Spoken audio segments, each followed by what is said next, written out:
You know what I think the new religion is for women? Selfish. Whoa. Me. What are zodiacs about? Me. Why should you leave a divorce? For me. I want to be happy. My happiness is more important than my kids' happiness. Me. You think about how selfish that is? If I have kids and I'm married and I'm not happy, I will stay because my kids' happiness is more important than my own. To me, that's just common sense. Like, if I'm a mother, I would hope I love the kids more than myself. But modern women don't. They love themselves. Heard of so many girls saying their moms used to compete with them. A lot of numbers suggest that men are better single fathers than single mothers. They're much better with their money. Yet women win them in custody battles.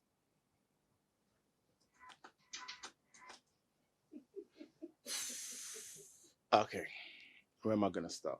So, that podcast is a really popular podcast called The Pre-Game Show. And I would say in the last 6 months, the young lady who goes by the name of Pearl, she's on the podcast. That's a permanent fixture. That's her podcast. Okay, so she goes by the name of Pearl. It's not her real name though. Obviously, as you can hear, she's an American lady, but the show is actually based here in London. Okay, and over the last 6 months or so, I would say she has seen phenomenal growth on YouTube. She called it a religion, fam. Yeah, phenomenal growth on YouTube, right? So the context of the show is every episode there's her sitting down with maybe like 4 or 5 other guests and talking about modern women versus high value men, this, that, the other. So it's very red pill community. Okay, right? Here we are. Hey! All right, so it's very red pill community, yeah. However, very early on, one of the things that I noticed on all of her episodes was the majority, and on a lot of the episodes, all of them were black. And I found this really interesting because I was just like, you're a white American woman from the Midwest, I believe, as well. So you're kind of from that place in America that doesn't even really mix so much with black folk. And you found yourself over here in the UK, East London, no less, every episode surrounded by black folk talking about, this kind of red pill thing and what I deem as like a gender war that's going on, which I think is actually the most pointless war that you could ever have anyway. And so one of the biggest issue that I have with this woman is, in short, I think Mike's gonna go whoa. In short, I think she is perpetuating a form of modern day slavery. Oh my God.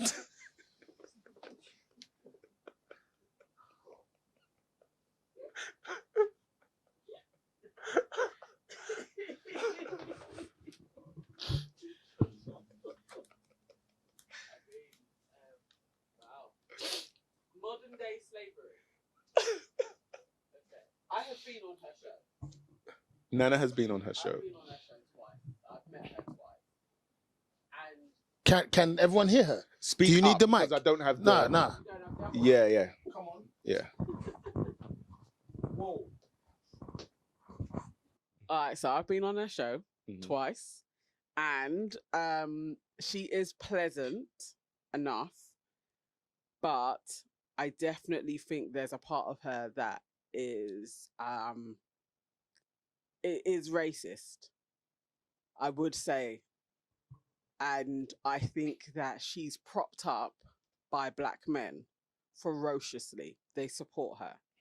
And she uses her vitriol and stats against black women. And lots of black men allow her to do that because they have their inherent hate of black women. So they support her channel in droves. Although she says that she has like 70% women that follow her, if you go through the comments, it's mostly men that are there. And visually, when you're watching it, it's always like an attack on black women, and it's supported by black men. That's what I found. And I can't even say that I dislike her, like as a person talking to her, but there's loads of racist people that you'll meet and you'll be like, they're pleasant enough, but they're still racist. And I would put her in that category. Right, so I've never met her. I don't know her. But my thing is this, and I'm now looking at this through a creator perspective creating content, yeah, she creates viral content, yeah. The people that are creating your content for you, the majority of them are black. Now, a YouTube channel that has over 300,000 subscribers and does the type of numbers that she does, makes money. When she's doing her lives, she does super chats. So people are like paying money to send in comments, and you will see like 100, 250 pounds. They're sending this money in, right? None of these black folk get paid. Like, they don't even get here's a little bit of money for your travel. And so this is why I say it's a form of modern day slavery. One of the things that black people around the world are known for is, or I think even Kevin Hart said it in one of his things, it was like, our biggest export is entertainment, right? Yeah. If I always say, if entertainment was a GDP, like if we was a nation and Drake was a part of our, you know, our money that goes out into the world and he brings it back and then it gets taxed. There you go. It would be all of us. And again, like similar to that, I don't really actually even have an issue with the girl, because I don't know her, but I do have an issue with the optics, and I think the optics are very important. And I don't care what anybody says. I think optics are very important. And so you're using all of these black bodies to increase your subscriber count, to increase the pounds in your pocket, but you're not paying anybody. Bro, I cannot comment on this. Sorry, because you know what? I feel like I feel so bamboozled. Yeah, I feel like I've blindsided you with that a little bit. So we'll park that for a second, and we'll go back to the actual what she's talking about. That's why I didn't want to go first. But very good. But the context matters in what you're saying in relation to how we frame understanding that conversation. It's always difficult in these deeper conversations to kind of know what was said before, what brought them to that point. But I mean, there must be some women who fit that description, and there must be some men who fit that description. So in some part, is she wrong? Is she right? I don't know. But the framing of what you said is like,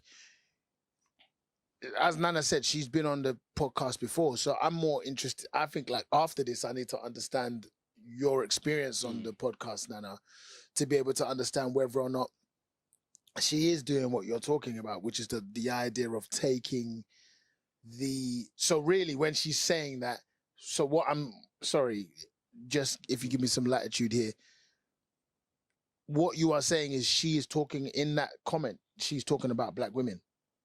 So or is she talking about women? I wouldn't necessarily agree with Nana that it's solely aimed at black women. I would say that it's no, but I don't think Nana's saying that. No, I didn't say that. I'm saying, I'm asking the question to the room.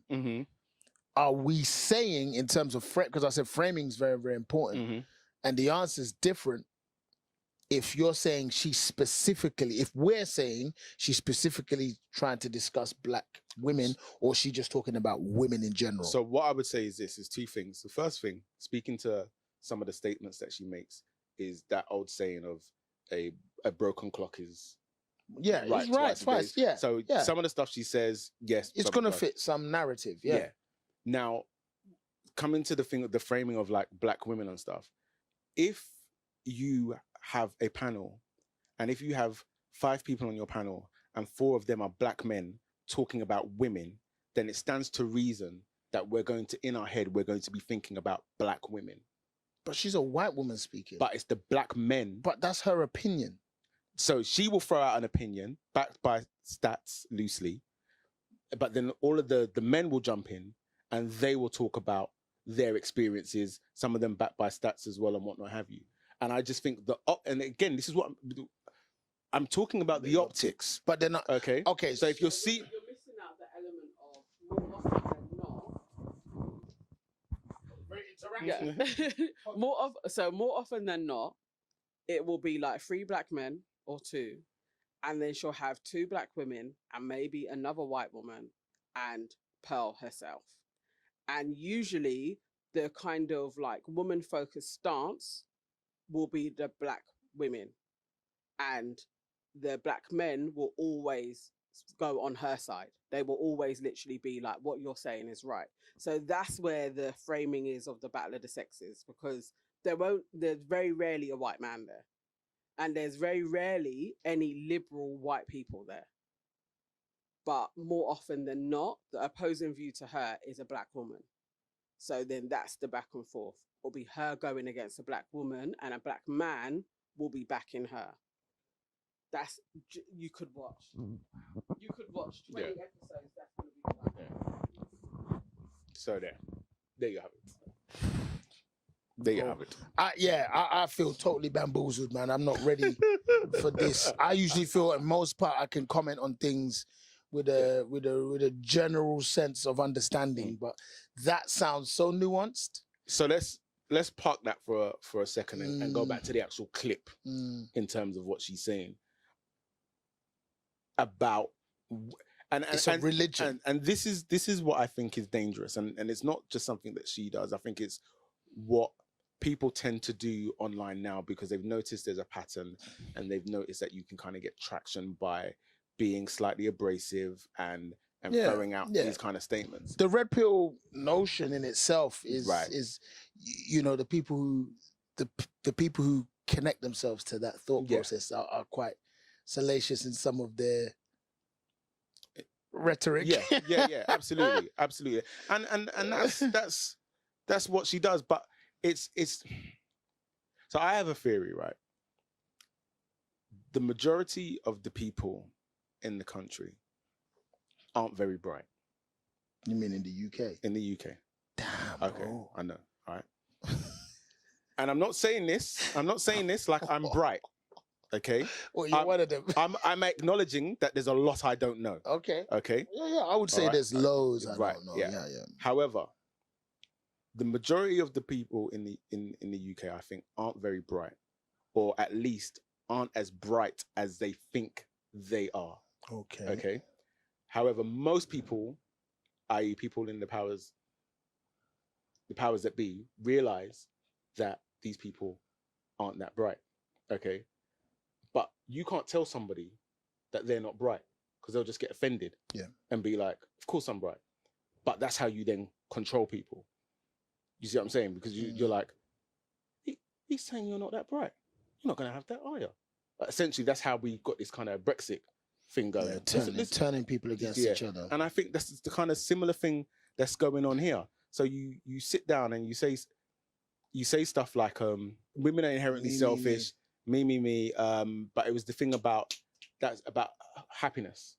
So the idea that a woman must put her children's happiness before her own happiness. But then again, does that not what we were speaking to at the beginning of the pod with the man? Is like, well, no, as human beings, we have to put ourselves first in order to be the best person to parent for our child.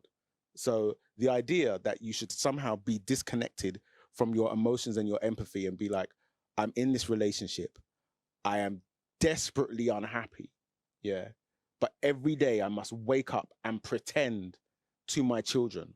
What are you really teaching your children? So I was watching something today, and it was alluding to the fact that the Truman Show was kind of a warning. And what I think has become very, very apparent is, and I don't know whether she's alluding to this in her meme, because she's framing it with women, but everybody is in their own show now. Like, you pick up your phone and you see someone's day, you see where they go, what they do, what they're about, how great they're like. That's me.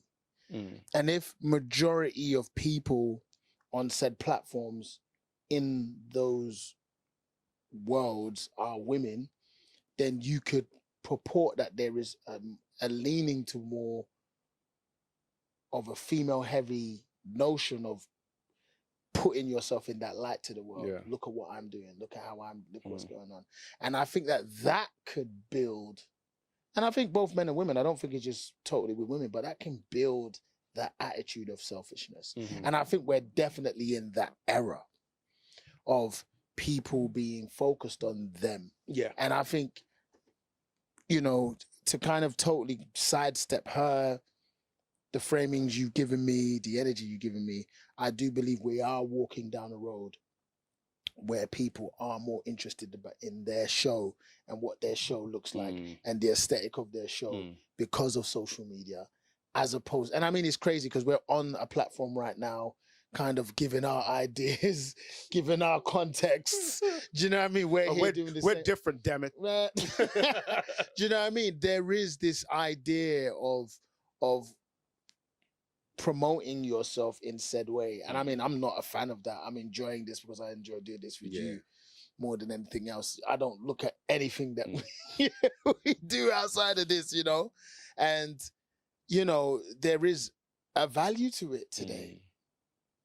And some people will negate other relationships, other circumstances, maybe their kids, to fulfill that thing that they get from it. I think that's my takeaway from all of this, is that I really want people to understand and be more aware of is that a lot of these things that we are now watching, there is a monetary value attached directly to it. And so when you describe said situation, I can understand that in, like, if I frame it like Miley Cyrus and how Miley Cyrus kind of had her, you know, Bieber as well. They had their rebel stage and they monetized the idea of the black energy being connected to what they do for a moment and then they moved on. You know, I could understand her doing that. What's sad is that the only thing I disagree with both of you on is the notion of agency that black people don't have to have discernment in that circumstance. Obviously, they must want to be there. Because someone like, I'm guessing, Nana, you won't go on that show again. Is that right? Just to pay. Because I guess you get to say your opinion.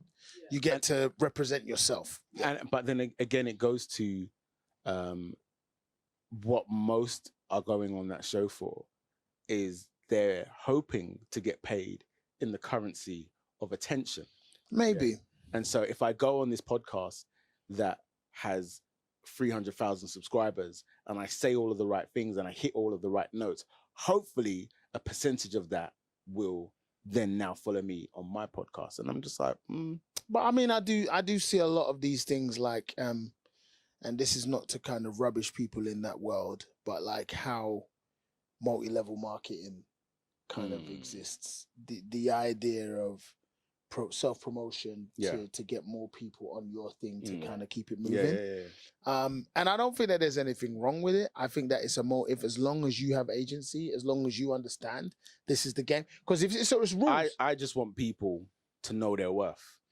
But I think that that's really, really judgmental. You know, because I could probably say, maybe I don't know my worth. I'm saying it in the sense that we can do rudimentary sums and work out. Okay, if you ask me, right, to come and, or rather, I ask you to, meant to excel, you come DJ for me, yes sir. You know that my ticket price is £100, I got £1,000 in the 1,000 people in the venue, and I'm like, Mike, all I can pay you is £50. That's not on. But bruv, to be honest though, if you pay me 50, and I'm sure you've paid me £50 before. I have absolutely paid you £50. I would just take it. And the joke thing is I would put it back at the bar and drink that. Like, that's what would happen. It's not a good example. You are messing up my example. Yeah. Somebody else, not you, in that situation. Even with you, it's not fair. So even if you're taking the money in... But this is what I'm saying, bro. Like, we can't say people don't have agency. You can say no. You can say, fuck that, I'm out. Yeah, you can. So that's what I find, and I'm not saying that about this podcast, I'm saying that about the notion of said situation. Decide. Decide. You say, views, cash in my pocket. Views. Views, cash in my pocket. Cash. Either one that don't flex with you, you're out.